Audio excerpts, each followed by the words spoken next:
All right, ladies and gentlemen, we're here live today with Daniel Benoit. That is how you say your last name, right, Benoit? Yes, yes, Okay, absolutely. okay, okay. I worked with a guy that his last name was Benoit too, so I just figured. Oh, okay. Yeah, um, Nice. yeah. So yeah, we're here with Daniel Benoit. He's a founder of the ECBRO, and he's one of the best researchers in the field. Got a lot of knowledge. I think really a lot of you guys probably already know him anyway. But in my opinion, he's one of the best guys out there to talk to about the Bigfoot subject. So Daniel, if you don't mind, tell us a little bit about yourself, brother. Okay. Well, I've been involved with this for several years now. Excuse me. I was just sharing this here. Um, yeah, I've been involved for several years. I started off very independent. Been independent for quite a while. But then well, I'm jumping too far ahead. Uh, and as I tell a lot of people, what got me involved with this, for one thing, I've always been involved with the outdoors, love the outdoors. Um, and of course, the very famous 1967 uh, Roger Patterson and Bob Gimlin, the Patty footage is, something I've seen and was fascinated by it. However, something that struck more with me regarding that film was when I seen the documentaries um, involved with that with graphic analyst Bill Munns, which he did a phenomenal job analyzing and dissecting that video, and that's not including the other scientists that's been involved to study the gate and here they are studying and analyzing, dissecting, and they can't debunk it, and everything points more towards a live flesh and blood creature. Tracks were found on site, and there's a lot of other details that really got put into that. And then ever since seeing that footage, it really blew my mind. It opened up, some serious alertness. It alerted me to, man, they're out there. And so every time I've been out in the woods, I'm motivated just being out there and you know, looking around, exploring, not knowing what I might just find, because your average Joe, your average, outdoorsman, yeah, they're familiar with the outdoors. But when you're more alerted and open up to what's really out there, when something like a Bigfoot, Sasquatch becomes part of your knowledge, or that you're aware that they exist, there's a lot of mystery out there, and you want to find that mystery. So when you become alerted and aware of this, your senses, like, I know for me, I'm sure maybe I speak for many others, but your senses really seem to expand and open up. And when you're out there exploring, I mean, you're actually looking more than you ever did before. So, and a lot of things started being revealed, and I wanted to start looking for tracks. So that was one of my main focuses, looking for tracks. Being out there in the woods, finding things. I've come across a lot of odd things that I would like. Some of them I like to associate with Bigfoot activity. But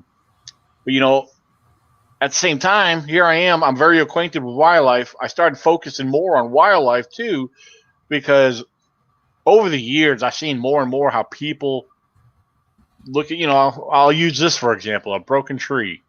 Bigfoot did it, or whatever, that bowed over tree. Bigfoot did it.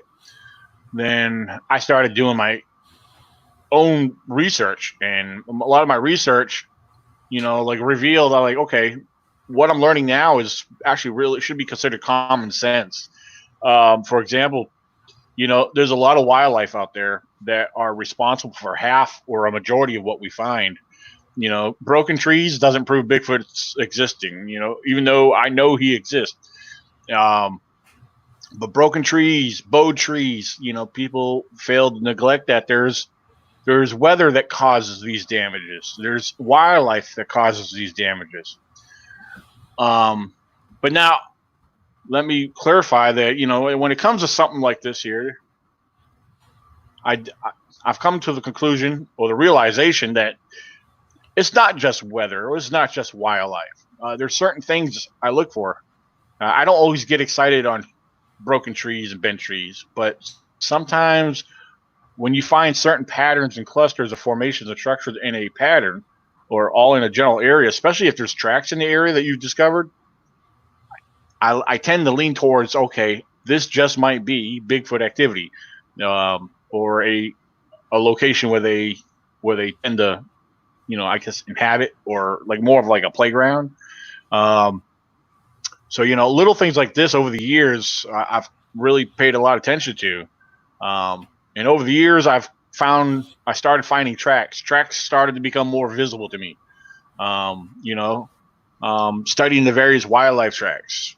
Bear are very important because they're very for the misinformed, or the ones that don't get out enough, or bear tracks are the ones that people clearly misidentify. And so when it comes to wildlife is very important to really understand, because if you don't know what is known, how are you going to understand and learn what is considered to be unknown? Bigfoot, everybody goes out in the woods, Bigfoot's on the brain, so everything to them is Bigfoot. Oh, basically, the heck with everything else. The heck with wildlife. They think Bigfoot's the only subject that lives in the woods. There's a lot more of other things out there than the elusive Bigfoot. So, but yeah, I've come a long ways. I like to believe I've come a long ways with what I've done. I too, I'll be one of the first. I'll be more than glad to admit that I'm just like a lot of people that I see today. When I first started out, it was like you have that when that ambition, or that motivation, that really spiked up enthusiasm was, the adrenaline of getting involved with Bigfoot was way up there. And don't get me wrong, it still is, but I kind of mellowed out and chilled out a little bit over the years. Because what it is over the years, well, we're starting off, like, what I'm getting at is you have all these motivated people, Bigfoot crazy in the brain. I was like that too, starting off. And, I wanted to believe everything was Bigfoot, because, I started watching a lot of people's theories and looking at all these posts on social media. And, I was like, man, people saying Bigfoot did this, Bigfoot does that, so I was almost persuaded to believe some of that stuff, so then that's where I was like, no. I said, that don't make no sense, so that's where, I had to kind of chill out a little bit. I had to, step back a little bit and really take my time to consider, wait a minute, again, that's back to wildlife, So when I tell people I'm a wildlife and Bigfoot researcher, especially when I go to give a presentation, I explain why I say wildlife and Bigfoot researcher. Wildlife should be the number one study, or number one focus. If we learn and study, wildlife, all the different various wildlives, then we'll be able to distinguish and determine, a lot of variables. So, so yeah, to me, that's why I find it important to study wildlife before Bigfoot. Bigfoot should be our last conclusion, our last consideration for anything when we're out there researching in the field. So that's just the way I look at it. So, yeah, you hit so many good points. Yesterday, we actually, me and my friend Sean, we were walking around. We actually had this almost similar conversation talking about, understanding the wildlife in the area. Knowing what animals you have, especially like in your area. He was out recording, and when he came back, he's like, "Hey man, listen to this." I had to scream. And he wasn't too familiar with the wildlife, and you know what? When I first started doing this, I didn't realize different wildlife can make so many different sounds. Like foxes and bobcats. Man, the first time you hear a fox scream, he's like, "There's no way this big sound came out this little animal." But man, we had this very similar conversation yesterday. About the animals in the area, knowing not just what they're capable of doing as far as markings and their their prints, but the sounds that they make, because they can scare you out there, and if you're not prepared for it. An owl can screech, It sounds just like a chimpanzee, and I've heard that myself. And the first time I heard that, I was like, "What the hell did I just hear?" And I sent it to everyone I knew, and they didn't know it. And I sent it to my best friend, and he's like, "Oh no, that's an owl." I said, "How you know it's an owl?" He goes, "Because they were tearing up some woods next to his property, and all these owls came onto his property." He goes, "Yeah." He goes, "We didn't know what was making that screaming noise until we saw on our out there on their property screaming." So yeah, it's important to understand the wildlife in your area. Well, that's interesting how you brought up owls. Could I ask exactly what particular owl or species of owl would it happen to be a barred owl by any chance? Yeah, I think it was a barred owl. Yeah, that's what he's. Well, see, that's barred owls are very common. Like out in the woods where I go in the national forest out here, that's one of the ones that are very common, and they're very vocal in the evenings. I've heard them, communicate, and I've heard several different tones, like you were talking about. Yeah, different tones. Owls and coyotes, but owls are very fascinating to me because I've heard some crazy sounds come out of owls, and when I've had other people out to my camp and they hear this for the first time.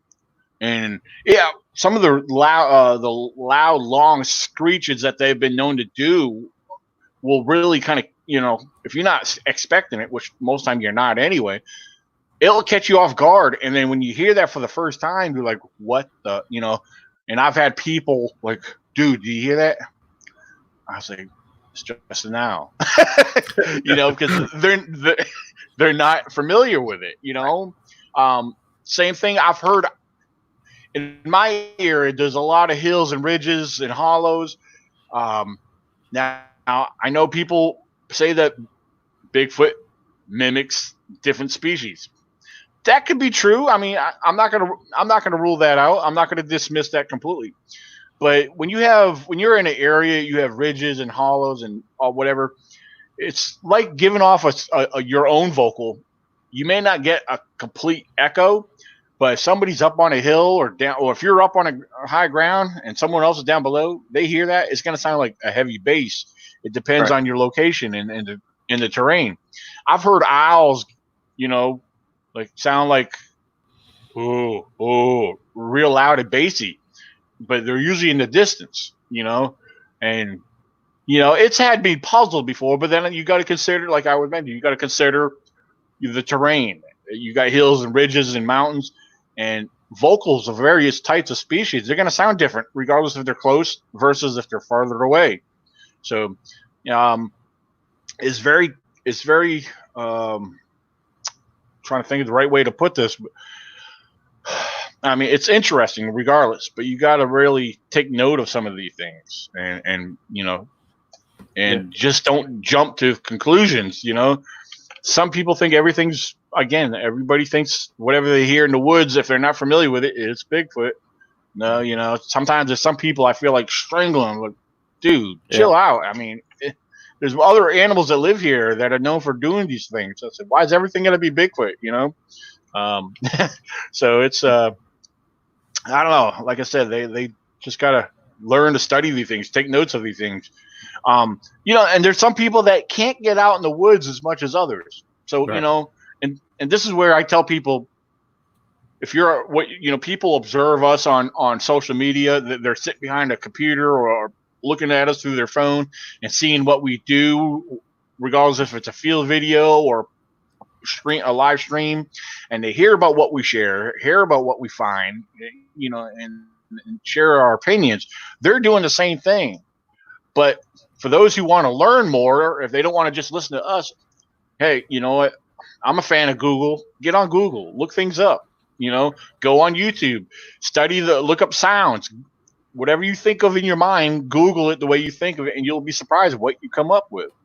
There's a lot of research you can do online. So I'm all for the armchair researcher, because sometimes they might find something that we might be lacking or not aware of. So, a lot of people put down these armchair researchers, as we call them, but they find information that we don't always pay attention to. So, and then we can take those make mental notes of them, take them out in the field with us, and like, okay, so and so made mention of this, or they shared this with me, and I'm hearing out here. And this is what is actually, it kind of boils, it just kind of brings everything together. You got a scramble of notes. Me, if you saw my notes, you'd be like, what the heck are all this gibberish? I have ways that, my notes, I have multiple notepads of notes. I type stuff up, make my own little reports on my computer. But yeah, I got multiple notepads, thin ones, big ones, notebooks. And I jot stuff down on geographical maps in certain locations where I find things. So I have my way of documenting it. Everybody's different. Mhm. So, and I see we have a question from Simon. Could you ask Daniel in regards to wood knocks research? Does he use them or does he find them? Well, that's interesting that you bring that up, Simon. I have used them. I experiment using tree knocks. Has their own 2 cents when it comes to tree knocks. They're like, you don't want to do tree knocks because it means this. You have all these so-called experts that come out there and tell you don't do this because it means this. No, that's wrong because there's no proof of what they claim they might be. But from my experience, everybody will have their own belief, but I'll share my belief on this. First of all, yes, I do tree knocks. I experiment using them on occasions. I don't do them all the time. But on a number of occasions, more than one, and both daytime and nighttime, mainly during the daytime, I've actually gotten multiple responses from tree knocks. I've received tree knocks, responses on a few different occasions during the daytime. And the way they responded to me was almost, for example, I'll give you this one. I found this one. This is probably around just after noon, probably between 1 and 2 o'clock in the afternoon. And I was hiking, and I had a couple other people with me, and we just got done climbing down off of one ridge, dropping down, coming up to another ridge, and we all just laid down there. We sat down to catch our breath, and I decided to give off a tree knock, and immediately after giving off a tree knock from the opposite ridge we just came from, somewhere down on my left, looking back at the ridge down to my left, I had a really clear knock. And then seconds later, way up on that ridge, way up on the right, was another knock. Here I am. I'm listening to this, and at that particular time, I didn't think nothing of it. I was just excited that we got. But from that, I'm using just this one for an example. I sounded off, and then the responses that followed, to me, that indicated that it's more of a communication. It's communicating, letting each subject know that, hey, I'm here, I'm here, I'm here, and it was like a triangle, the points of a triangle, the pattern where the response, the main top point was me, and then the other was the bottom 2 points. So. That was basically, my way, or from the way that experience happened, that was my understanding or my belief. And this doesn't make this a fact, but this is what I believe, in my opinion, that it was a form of communication, letting each other know where they are. So, now I don't always get responses on tree knocks. It's almost a rare thing, but tree knocks versus vocals, I've always gotten more responses on tree knocks versus vocals. However, I've had others with me out in my camp that's given off vocals, and we received responses from them, but I personally never got responses from my own vocals. So yeah, tree knocks, they're fun to do, but don't ever let anyone tell you what they are and what they're not. Experience it for yourself. Draw your own conclusions, because there's no proof either way. Even with what I shared, it could have meant something totally different. But that's what I concluded with the way it worked out. On another occasion, 10 o'clock at night, group of us camping, dead quiet, no sounds whatsoever. Was no activity, but right across from our camp, inside, on the other side of the forest road, we've heard a loud, powerful knock. it's actually brought my father out of his tent one time when he camped with us. He had just gotten in his tent. He wasn't even in there maybe 10 minutes, and that big boom, brought Dad out of his tent. And he was like, I heard that, and I'm actually laughing as soon as he comes out, because I can hear him scurrying out of his tent. And he was like, I heard that, and I was standing up, and I'm pointing across from camp. I said, I told you, right, this happened right over there. And there was no wind, nothing. It was dead silent, calm, probably 60, 65 degree weather, at night. And this is summertime, because, out there, it's a little cooler out there at night, the mountains. Hold on. So, yeah, it was very interesting, that Dad got to experience that, because, I'm always sharing stuff that I find or experience. And, but yeah, tree knocks are very, very interesting. That I can say that much. Okay. And I mean, I could tell another story about responses, but that's, a different time. But so, yeah, tree knocks are very interesting. Don't be afraid to experiment. There's nothing wrong with experimenting with tree knocks, vocals, et cetera. I've even experimented with making formations and small little stick structures, rocks, stacks, and everything. So it's fun to do. Don't be afraid to have fun doing it, because you never know. I believe that Bigfoot's a curious being. They're drawn in by curiosity. So. That's my opinion.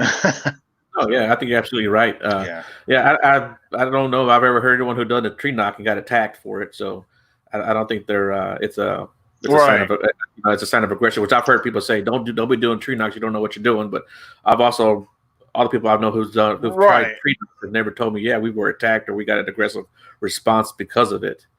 So I think it's okay to do tree knocks, for sure. I was going to ask you. I did have one guy tell me. Oh, I'm sorry. Go ahead. I was going to ask you. It's cool that your dad goes out with you. Does he go out with you often, or what does he think about the subject himself? Well, yeah, he's definitely a believer. He's very fascinated by it. Now he doesn't get out there as much as he would like to, because he's had surgery on one knee. He keeps procrastinating because he needs to have it done on the other knee. So, and Dad'll, he'll be 70 years old this year. But he wants it. He keeps talking about he really wants to get back out there.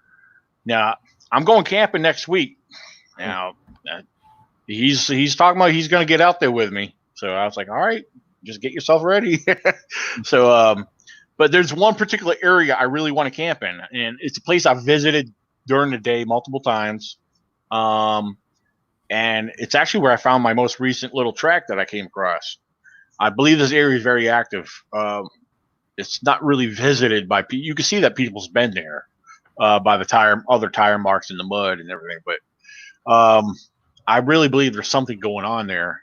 So I actually currently have a couple trail cameras in that area. I set out yesterday. So, but if I always decide if I'm going to camp there, I don't want to do it alone. Although I go out there, I do carry a sidearm, but still, if you're camping at night and you're in your tent, something comes around, regardless if a foot or a bear, if they want to mess with you, I feel like, maybe it's best not to be alone that way for whatever reason. But I'm not somebody that's scared. I've camped over the years alone in a lot of places, and it just sometimes, I feel it's smarter to have somebody else with you.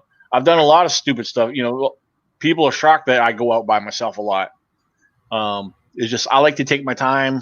I'm observant, and usually when I do take people with me and I go hiking, I've literally had people cry because they can't handle it. Like I'm hiking too far for them. I was like, well, that's me. I like to go deep in the woods. Of course, when you get to where I go camping at, you're already deep in the woods as it is. You're out there in the middle of a remote area, and then you go set foot on, in the woods, either if it's on a trail or off the beaten path. I mean, I just like to go. I'm like the Energizer Bunny. I keep going and going and going. So, but that's just me, though. So let me ask you this too. doing what you do as far as Bigfoot goes, does everybody in your family and friends know what you do? And like, how long did it take you to actually like come out and tell everybody, hey, yeah, I'm into Bigfoot? Well, a good majority of them do know. Of course, it was mainly my first immediate family that started know. I started posting and sharing publicly as far as on social media because I was involved with Bigfoot before I started with social media. But Yeah. as far as over the years, I started gradually posting publicly, and because a lot of the people that were on my like social media page, like Facebook, for example, I was joined in. I was meeting other fellow Bigfoot researchers or enthusiasts or whoever it may be. So it wasn't an issue for me to post publicly because I was basically posting and sharing with other Bigfoot people, But then, of course, I gradually added other people on, family, old schoolmates, or whatever it may be. And to some it was kind of funny, laughable, but then a lot of them, on the other hand, found it fascinating, interesting, and the more they saw me get involved, because I wasn't I'm trying to think of the best way to put this. Everything I posted wasn't strictly all Bigfoot, like Bigfoot this, Bigfoot that. A lot of people probably don't understand why I share some of the things I did share. Like that's why I'm funny about sharing structures sometimes like I come across interesting structures and formations. Sometimes I don't share that stuff on my main timeline. I'll share it in my Bigfoot groups, but because people understand why I'm sharing it. It's too much to respond to a question like, what's this supposed to mean? What's this, because a lot of people that Bigfoot people like, this don't make no sense. What's this cluster of sticks mean, So, but yeah, it's just a lot of the family started to pick up on it, over the years, and they actually a lot of them respected it. Right. I have two oldest sisters.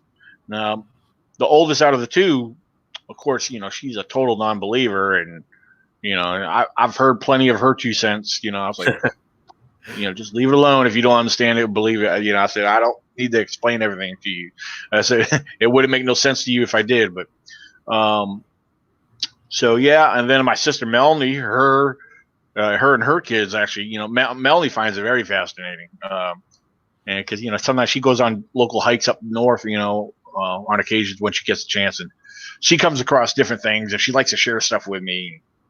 It's cool, And then her second oldest daughter, Ashley, she's fascinated by it.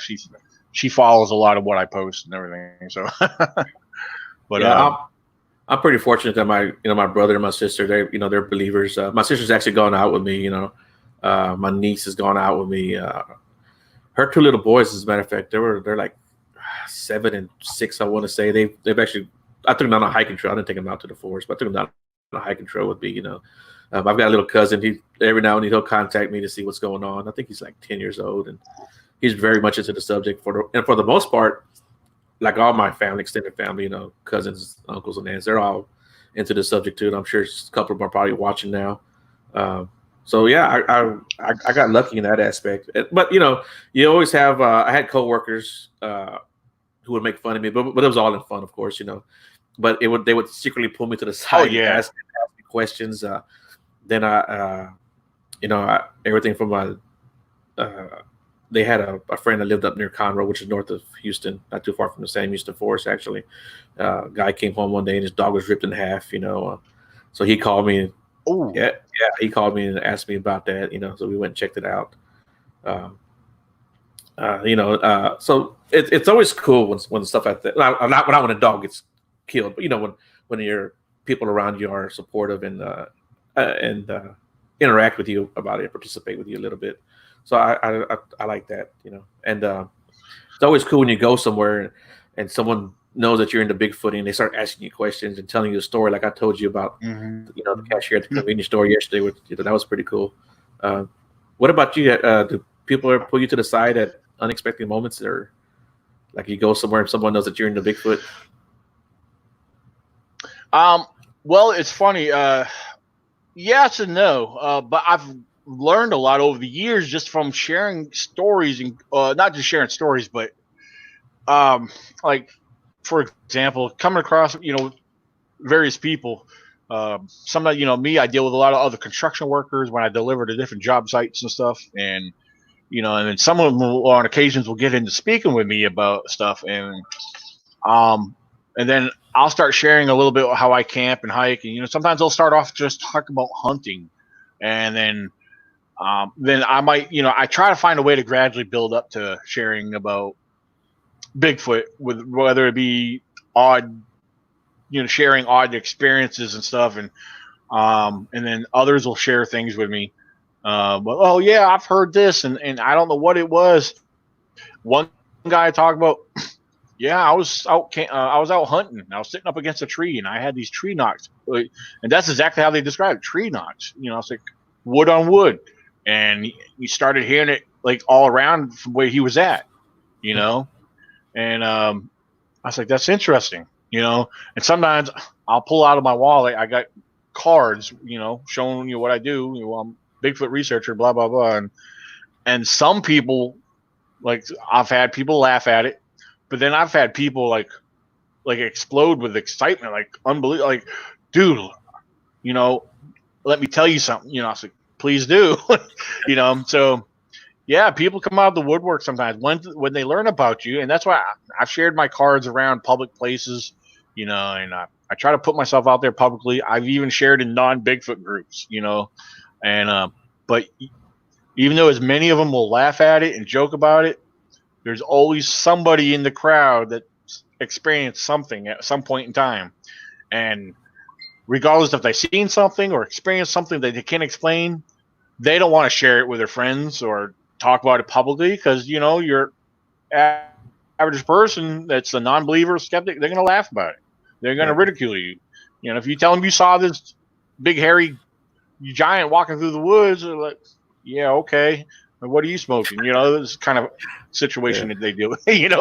So, but when they learn about someone, hey, this guy, for example, this guy here, he looks and studies this stuff, and looks for evidence, and he's a Bigfoot guy, and well, they'll, when they learn that's what you do, and they know they start to get comfortable with you, they're gonna open up, So that's how I am. I want people to open up and feel free, because there's a lot of people don't know who to share. I mean, they got this experience burned into their brain, and they're never gonna forget it, but they're waiting for someone to share it with, So, but yeah, so over the years I have come across, and dealt, met with people and got into conversations to learn about things and open up to people with them. But so yeah, and then, like I said, leaving my card out in different places when the right person finds it. I've met up with several people, or conversated with them over the phone, or whatever it may be. So, but yeah, it's been an interesting journey, regardless, versus learning from other people, first hand experiences, and or me out there, exploring and finding a lot of the cool stuff I have come across. So, yeah, as far as I'm concerned, the adventure is far from over. Yeah. So what was it like when you first found your first print? What was that like? What went through your mind when you found first, okay, this is a print? Well, to be honest with you, to explain the excitement was probably a kid entering an amusement park for the first time. So like, whoa, look at this ride! It's it's unbelievable. It was kind of shocking. Like almost to the point where your heart was beating kind of fast. Almost every time I come across a track, that's how it was like for me. Now, over the years, it's kind of really mellowed and chilled out, because I collected casts. I come across, various tracks over the years. I've made several different casts, and it's at the point now where I'll just take pictures of it. And they're like, please tell me you casted that track. I was like, I don't know. I personally didn't feel that it was necessary. Can't you just accept a picture that I found it? What's the cast going to do? I have too many casts as it is. Like recently, I found this one track and I believe it to be a juvenile a Bigfoot track. It does not appear to be a bear track. Now, I've had several people agree with that, and just because I've seen tons of bear tracks in my area. There's tons of bears. There's a lot of bears. I've seen a lot of their signs and damages and everything else. A lot of their tracks, even the young bear. I've seen their tracks are neat looking. I understand, know how to identify a bear track. But when I found this little 7 to 8 inch juvenile track, which I believe it is, I mean, maybe it's something else, but I believe it to be a juvenile Bigfoot track. I've had casting material with me in my vehicle. I took pictures of the track at different angles. I only posted a couple different angles of it, but I got a few more. Thing is, I was talking with somebody earlier, probably about an hour before this, and we were talking about different tracks and this and that, and we got into talking about my track, and I did not think about it. I told him, I said, not once did I think about casting it. I got pictures of it. I thought, hey, that should be good enough, but but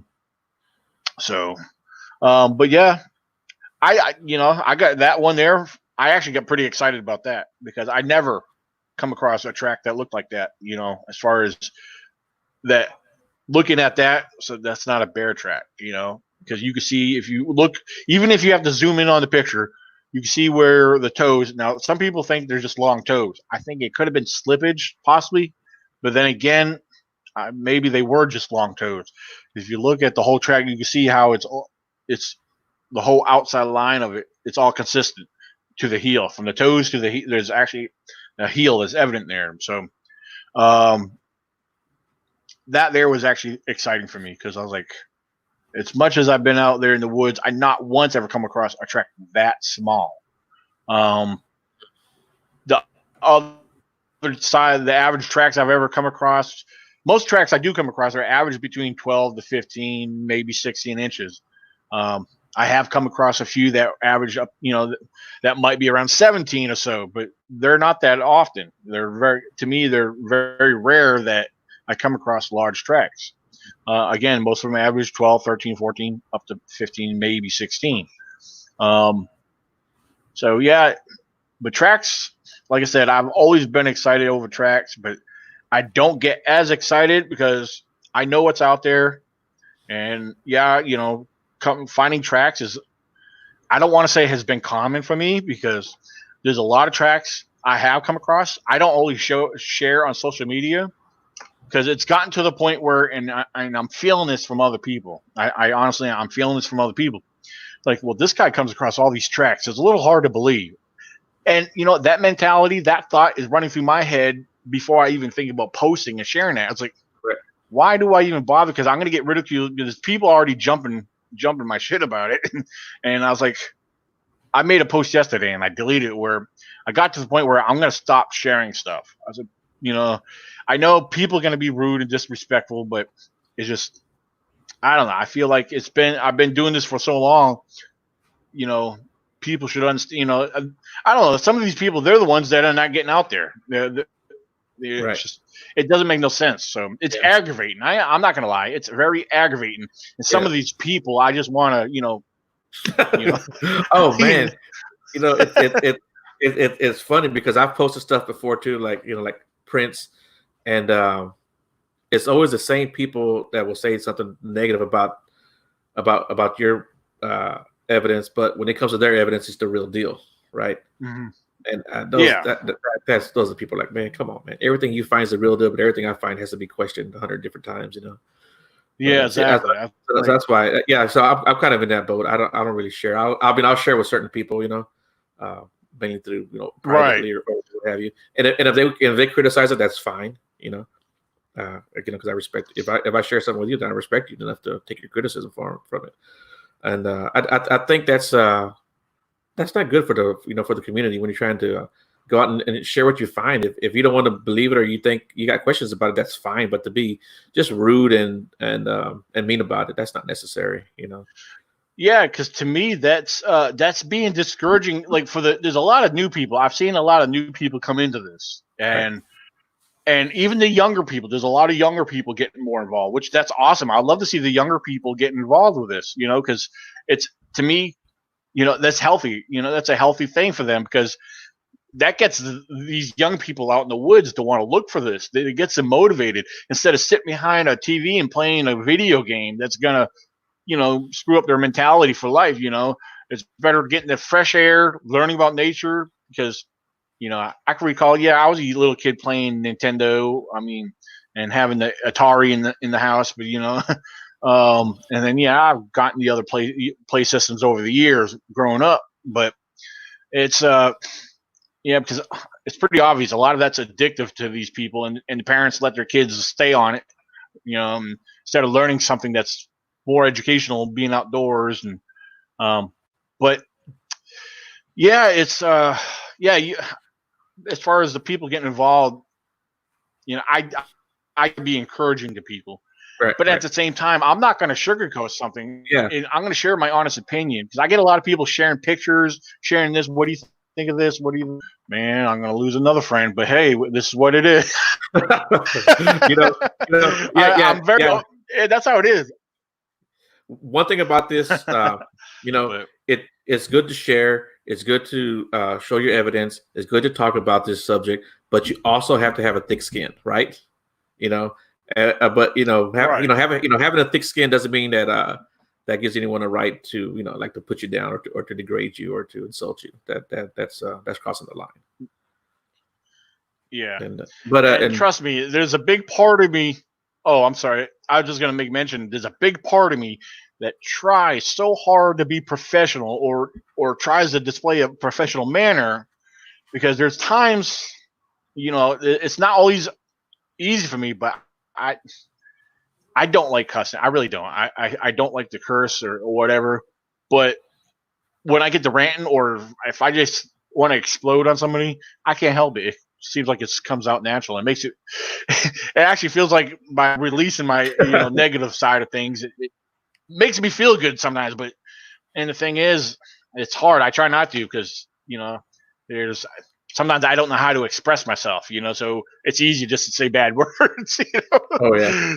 So I'm not the sharpest tool in the shed, but it's easy for me to go blah off the chain. But it's just because always the hardest thing that's been hard to explain myself.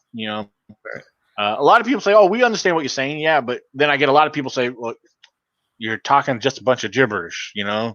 So it's whatever, I said, so I'll type. Sometimes it's better for me to just to type or whatever, and because as far as doing what we're doing now,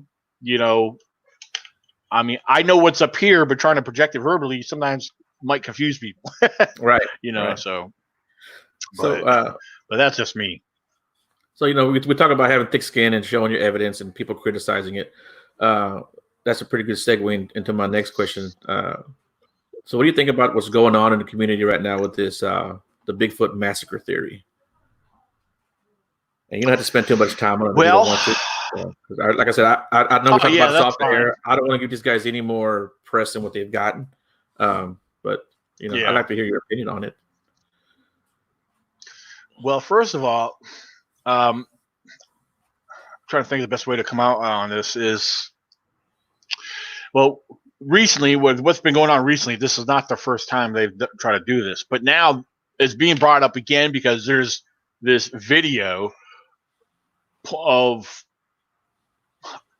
I don't know, I don't even know how to go. I believe what they're trying to do is discredit or make, the man involved, who's seen Patty, Bob.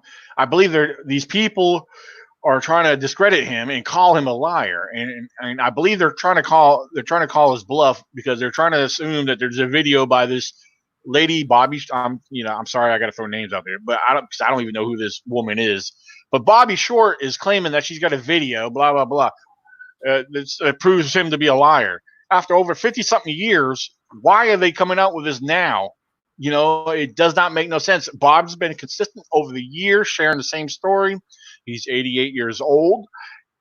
He's got health issues right now. So when people listen to him, oh, he said this before, he's changing it again. Come on, you put yourself in that position, and if you have any relatives that are of age, of that age or older, are you going to expect them look at Joe Biden. He doesn't know what the hell he's saying half the time, and but people love him. Let's vote Joe Biden. But yeah, people want to discredit a man who's been sharing the same story from all these years. I don't know what to really think of all this. As far as I'm concerned, if I'm going to say this, I'm going to put it like this: if there was something else that happened back in 19 or within that time frame, whatever of that year, I believe if something else did happen, and if Bob didn't want to share it, that's his business. Right. I don't see why. I'm just saying if it did happen, but I don't see the point in trying to come out with something else. I mean, the point is, they managed to film this Bigfoot walking across the dry creek bed, and then they want to add in all these other allegations. Hey, we got a video of a Bigfoot. They cannot debunk. Bill Munns and other scientists try to debunk it, and they can't. It points towards a real life flesh and blood animal, or excuse me, creature. I'll get criticized for saying animal. But anyway, it's just, why can't we accept that? Hey, we got a cool video, and it's great quality for what it was for back in that time era, Yeah. And hey, leave it at that. Why do we got to find, like, there was a massacre that took place? Come on, that's, as far as whatever the reason, and these men from Canada came down with these hunting dogs. Who trained those hunting dogs? Bigfoot wasn't widely spread. Bigfoot wasn't known like that. I mean, how do these dogs get trained to hunt down a Bigfoot? I mean, there's a lot of other little things too, if you throw in there, that have red flags about this whole situation. Half the idiots are involved that are against Bob. They're, really, if you overlook at the whole thing, they have no credibility. Because especially if you look at what they post for their Bigfoot evidence, it's distorted megapixels and distortion that they put circles on their videos. And I mean, they're just jealous because they don't have a live walking video footage like Bob Gimlin. I mean, These guys are bullies. They're picking on an innocent man, as far as I'm concerned. Second-hand and third-hand knowledge. Exactly. So, I mean, like I said, I usually don't like, like I know you mentioned, I didn't have to talk about this, but there's a lot of other information. I'm sure other people could clarify and speak clearer than I can, but that's just my 2 cents. Leave Bob alone and move on, Except that, he got something that you didn't, Exactly. And for me, the bottom line is this, Bob's story has not changed so drastically that you would have to question it, number one. And number two, the only man that was there at the time of that the film was made is Bob Gimlin. And Bob's never given any indication that he's a dishonest person. So if anything, he's an extremely honest man. So I think that people just should lay off of him and lay off of the video and quit trying to push their narrative on this. That's just my opinion. And see, now, this is something I didn't know. I see Lupe mentioned that Bobby had passed away a few years back.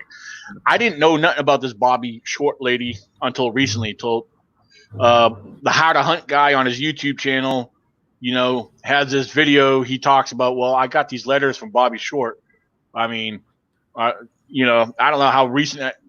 He made it sound like it was very recent, but he got it from somebody else. I guess they didn't want to mention names, but everything points towards Mr. MK Davis and he's the mastermind behind the creation of this massacre, playing with his software on his laptop to come up with these different colors on video footages and trying to say this is blood. If you look at the comparison of the original footage, it's either shadowing or water, because that's a dried up creek bed. I'm sure there was some water and mud in the area.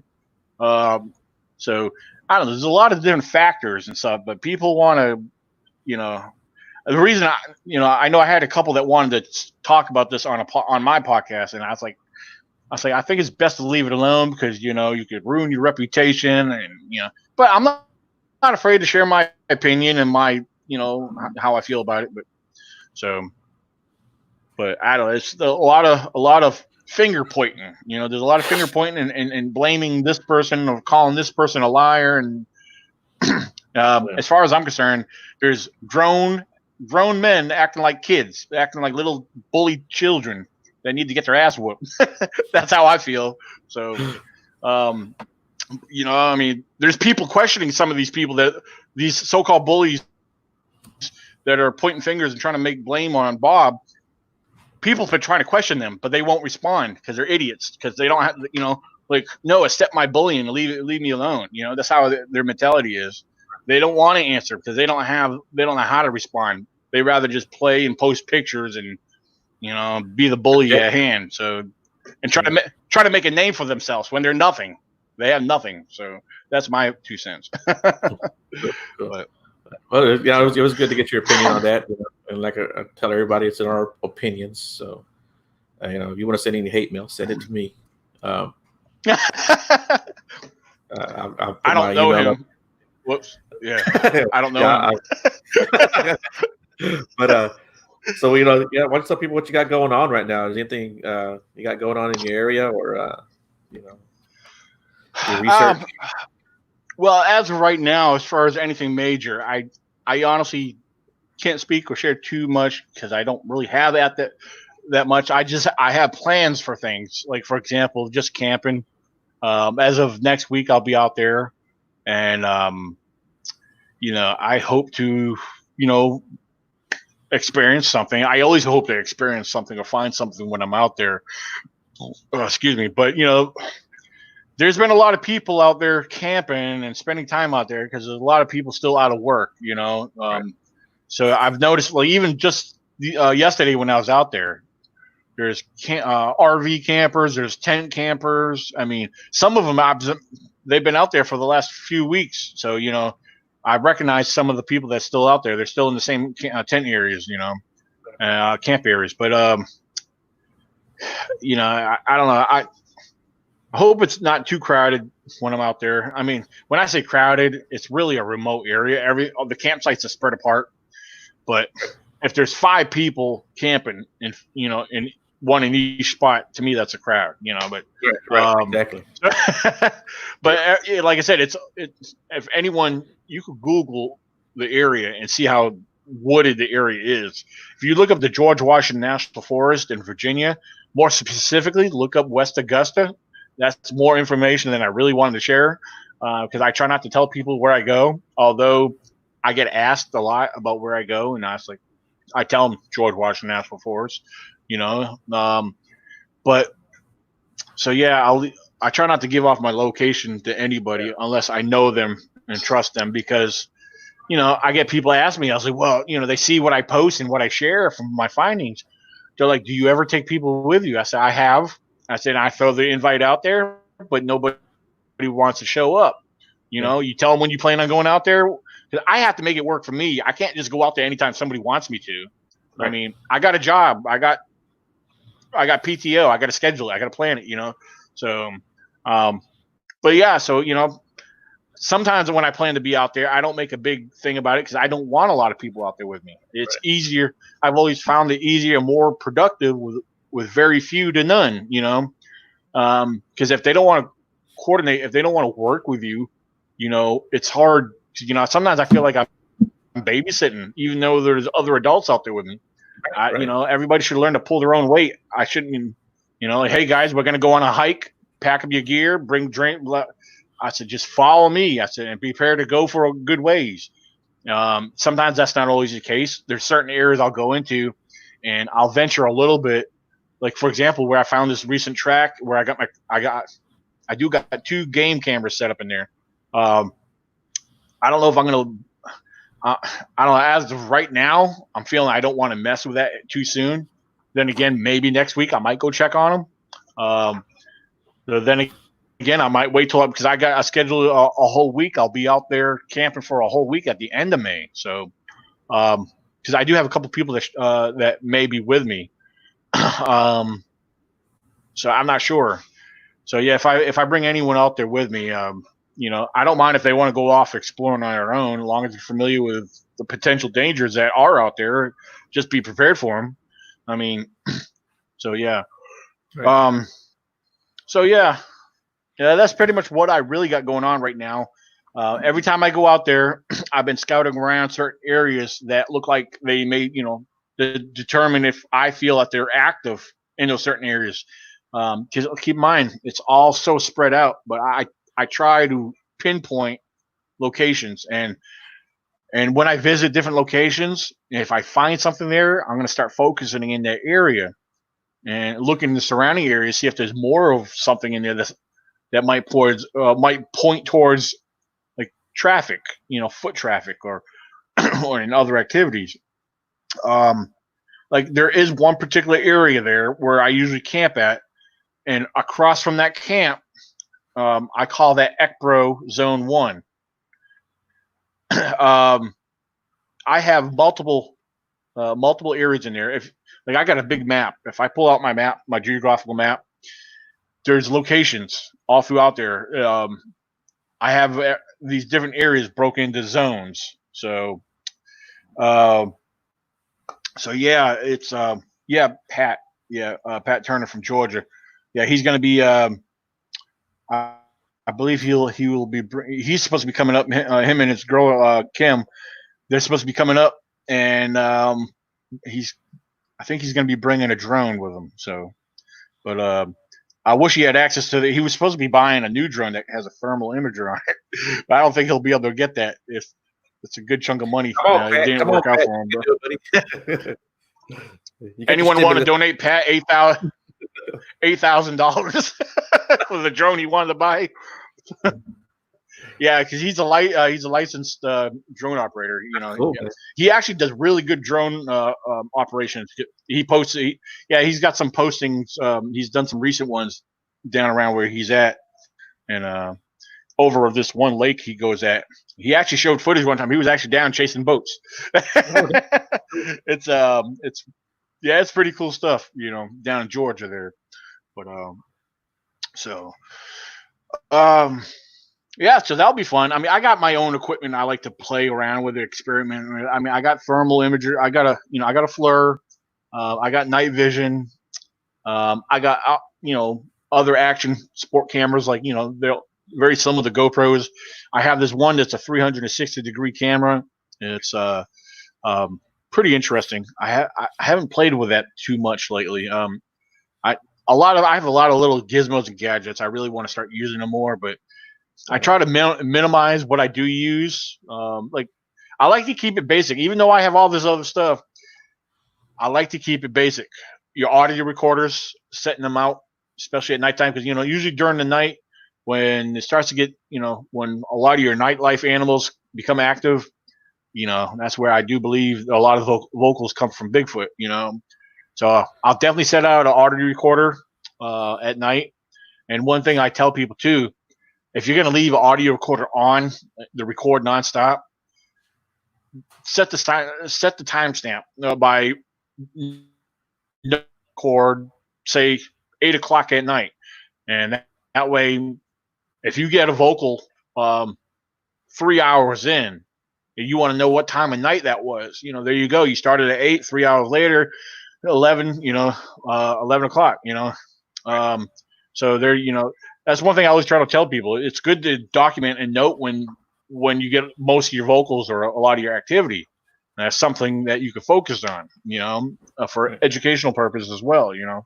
So that's what I do when I set a recorder out. But yeah, basically, I say today's April 26th. It's 1:02 p.m. and I'll set it out.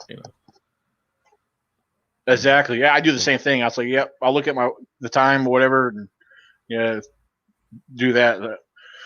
So, I haven't used my audio recorder all too much lately. I really need to start using it more because I used to have fun going through it, listening to it, because picking stuff up. Some audio recorders are set to where you can set it to where it'll start recording if it starts to hear something, but right. I don't see how that works unless it's a loud enough ongoing kind of vocal. Because if you hear one howl that's only about maybe 2 seconds long, the audio recorder ain't going to pick up and capture all that, Right. I mean, mine, I don't know if I had one near me. I got this one here this is the only one I use right here. It's the Olympus, digital audio recorder. It's probably one of the cheapest ones you could get, but it's very, very good. It works real good. So it's got of course I still don't have no batteries in this one, but I got my other ones in my backpack. So, but yeah, they work great. I've left them out in the woods for a whole week at a time. Yeah. Um, and they've been through the pouring rain and everything. But a lot of times, if I do that, what I do, I try to find either a stump or a tree with a hollow hole in it. And because these here, I don't have one for this one, but my other one, it's got a little foam pouch that came with them, and I'll just tuck it in the hole. Say this is the hole in the tree. I just tuck it out with a speaker, the mic sticking out. Yeah. Or sometimes I'll angle it down more out of the hole if it works that way. So that way, if it does get wet, the rain will run off of it, not get into the mic. But so yeah, those are just some of my fun toys. So, but my other equipment's out of range. One piece of equipment that I took out one time and I'll never take out again is a dog whistle. Someone had told me to try a dog whistle one day. And man, I blew on this dog whistle like 4 or 5 times. Dude, we got back the most demonic growl we had ever heard. I said, dude, I'm never doing that again. So I recommend for people out there, do not take a dog whistle with you. Because whatever growled at us didn't like it. I'm going to tell you what, because, we don't hear it, but that's got to be piercing to a canine's ear. Right. I mean, that makes me want to try that. Well, just be careful, buddy. That's all I'm gonna say. So yeah, but hey, man, we're up on our hour. I don't know. I'm usually prepared. Okay, good deal. You got any advice for like newcomers? I know we talked about newcomers a little bit, but do you have any advice for newcomers? Well, I mean, there's so many little things I can throw out there, especially from recent observations from, regardless if you're a young guy or an old guy that's getting out there for the first time. I mean, I've recently seen people. I got this one guy that shared stuff with me, and he'll post videos. He'll go out there in the woods and see a lot of fallen dead trees, and he's getting excited about this thing. It's tore up from Bigfoot, and I was like, just rotted trees that's fallen over from weather over time. But that's the thing. What I would tell people is get Bigfoot off the brain. Forget about I've actually shared this in one of my last presentations at a Bigfoot event that I spoke at. Is when you go out in the woods, get Bigfoot off the brain. Forget about Bigfoot and start paying attention to wildlife. So when you're out there in the woods, take your time and explore and learn to be observant. Look and listen and analyze. And if you're not sure about something, ask questions. But yeah, when you're out there, learn about your wildlife first. Learn about their tracks. Learn about what they eat. Learn about their behaviors. There's a lot of animals that bend and break trees, believe it or not. It's very important to understand wildlife. Bigfoot should be your last consideration. And then, overall, just take your time, have fun with it. If you're going to take this to another level, if you really want to be a researcher, although we get ridiculed and mocked at for being called researchers, but we're basically investigators. That's another term or behind a definition of a researcher. We investigate what's out there. Explore. I almost want to consider myself an explorer. But it's just when I'm out there, that's what I do. I explore, and I take my time to become observant of my surroundings, and I want to know what's there. A lot of your average person will walk by something and never think nothing of it. But sometimes there's clues out there that we may not know. We could always assume what they are, but of course, for those who understand about making assumptions, it's not always good too. So. So, cool. Yeah, just take your time and learn about your wildlife. Keep it simple. So, yeah. And for those of you who might not know Daniel, I recommend following him. Man, he's a good dude. He knows his stuff. You have any contact information? Any email that you might have if people have any questions for you? Or yeah. If they're not on Facebook with me, you could direct message me. I'll respond when I can, because sometimes there's days I get blown up on Messenger, and if I ignore you, it's because I'm too tired to even respond to anybody, or I'm in the middle, so I get busy. But yeah, I'll get to you eventually. But yeah, you can email me if you like, ecbro98@gmail.com. So, yeah, I would get my number out, but no, I'd rather not on social media. Although I do put my number on my card. Yeah. So Well, cool, man. Cool, man. It was good having you, dude. We got to talk some more. You got so much knowledge, and we can go on forever. I think, really, we could probably go on for another 2 hours. And well, yes, sometimes I'm a little bit more put together more in the evenings. So this was I've only been up since, I don't know, 9 o'clock this morning. So, well, no, about 8:30. No, I got up about 7, lay back down, got back up around 9:30. Yeah, so works for me. I like to talk, even though if my talk, like I tell people, anytime I'm on a show, I know I listen to myself talk while I'm talking, and I feel like I speak a lot of gibberish. So, because explaining myself is not always easy, or but so also another thing too, people, if they want to check things out, I share things on blogs on my WordPress site. You can check that out at ecbro.wordpress.com as well. I got a few things on there. My bio's on there. I share other stuff on there. Not everything on there is my personal made up blog. There's other blogs that I've added in there for educational purposes. A lot of things are in there for fun facts or stories. It all depends. I have a little bit of everything on there. But yeah, check that out. It's pretty cool stuff on there. ecbro.wordpress.com. So, learn about Leif Erikson. A lot of people like to learn about the earliest Bigfoot stories, encounters and stuff like that. I have a couple things like that on there. That again, there's stuff I've come across from others, so I share that on there as well. Oh, excuse me. So, but yeah, definitely check that out. Cool, man. So, yeah. All right, man. It was good having you on, man. Like I said, we got to have you on again. I appreciate you coming on. I know you're a busy man. I know you work a lot, and so I appreciate it. Yeah, dude. just mainly driving. The driving exhausts me. People don't realize driving because that's what I do during the day. All through the week, I drive. I'm in a truck delivering all day. So, but yeah, I love my job. Don't get me wrong. It's just at the end of the day, it all hits you. It's like it could be exhausting, So that's why sometimes I try to. That's why some people they feel like I ignore them. It's not intentional, And sometimes I snap on people. People's like, "Why are you getting so serious? Why are you snapping?" I don't mean to be. Just that's why it's best I try to ignore people sometimes, because I can't help it. I just it's like. I'm too there's another side of me that I don't realize is coming out, and some of them, it seems like I'm getting ugly with people. So if I ever come across like that to any of you guys, I'm sorry. But preemptive apology. Yeah.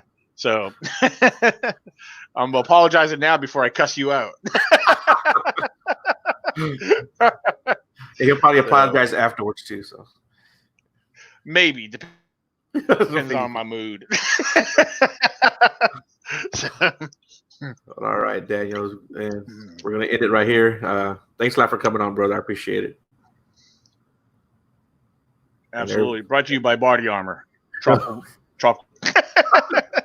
It's actually very healthy for you. It's real good stuff. Yeah. But, all right. Thank you very much. I love being on here. Had a good time. So. You did. All right, everyone. Y'all have a good rest of your afternoon. I hope everyone has everyone's safe from this virus that's supposedly going around or is going around. Or whatever your views on that are. Take care of yourself and take care of each other, guys. Have a good afternoon. Bye.